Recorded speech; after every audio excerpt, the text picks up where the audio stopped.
This screencast is about how to create posts for your blog. We have here two ways in which you can do this.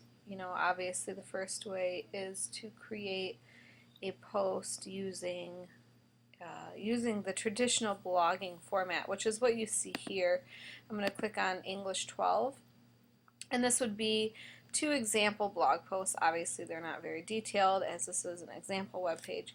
But if you were to look at a more complex blog, let's say I'm going to take you to one here where I have an example student blog. This is actually not on WordPress but on eBlogger. This would be an example post here that one has created. So that's one way that you can post. Another way that I post a lot in the form of a website is I create posts for my homework. So I make links, and then on those links this then becomes an actual post that you can link to specific sites. So this was their homework blogging post where the students then could blog on there, and theoretically they could create threads, which a thread is simply a response to a blog post, and then students then responding to other responses within about one topic. So I'm going to show you how to actually do that. I'm going to take you back to the Becker blog. This was my example website that I've begun to create for you to show you that. So I'm going to go to my account up here, because again this is where I get to my dashboard and I can see all of the things that all of my tools that I can use in order to manipulate my website or my blog site. So I'm going to actually go to settings because I want to show you how to determine what page you want your blogs to go to. So we had talked about pages earlier, and like I said, a lot of blogs don't have a ton of pages. Just depends on what it is you're blogging about. My students, for example, will probably only have 2 or 3 pages to their blog, as they want to direct most of their readers to their blogging site where they're posting. So I would go to reading, because I want to set up how my readers are actually coming across to my posts. So here you have front page displays. You can click your latest post to be your front page, but let's say when I want my readers to come to my blog site, I actually want them to see the About Me page first. So I'm going to do a static page here. And my front page, where they're going to come to at first, is going to be my About page. Where I'm going to actually post all of my blogs is going to be on my English 12 page. Let's say I'm a student in English 12 and Mrs. Becker has assigned me to do one blog post a week for that particular class.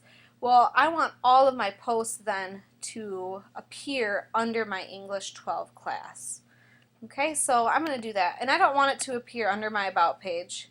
I want it to appear under my English 12 page. And this is, of course, after you've already created your pages. And you can add more pages, and you can come back to these settings and change the pages if you'd like as well. And you can change how many posts are appeared within one page. Syndication feeds, 10 items, you can change that as well.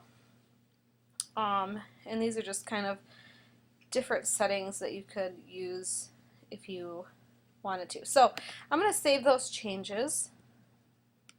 And now if you were to go back to my blog, you could actually see that, when people come to my mrstracybecker.wordpress.com, the first thing that they read is About Me, which I actually have not updated this information. And then all of my peers and my teacher would then have to click on English 12 if they wanted to actually read my posts. And again, on the side here, you can see that I have all of my widgets and my recent posts. So if I wanted to go back into the archive and say, you know what, I really liked this post that I did about defining the flat world, click on that and it will take me right to there, even as its own page. So that's kind of nice.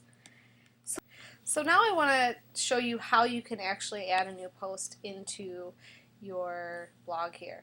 So you would go to your dashboard or back to your account, And underneath posts, there's a drop-down menu, and you can do add new post, and it will take you to this site right here.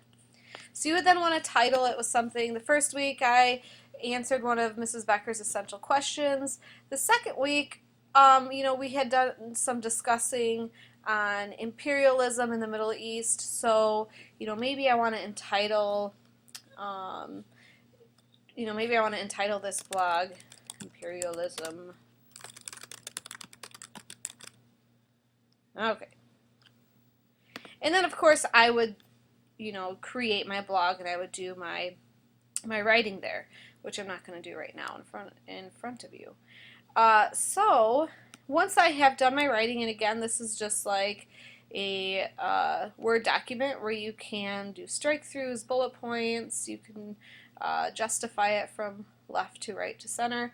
You can put links in your posts, etc. You can put pictures into your post, which is one of the things that my students will have to do, is to include an image or a graphic or a YouTube clip or a link in at least 2 posts per month. So that is something that they'll have to familiarize themselves with, as we've done in previous screencasts.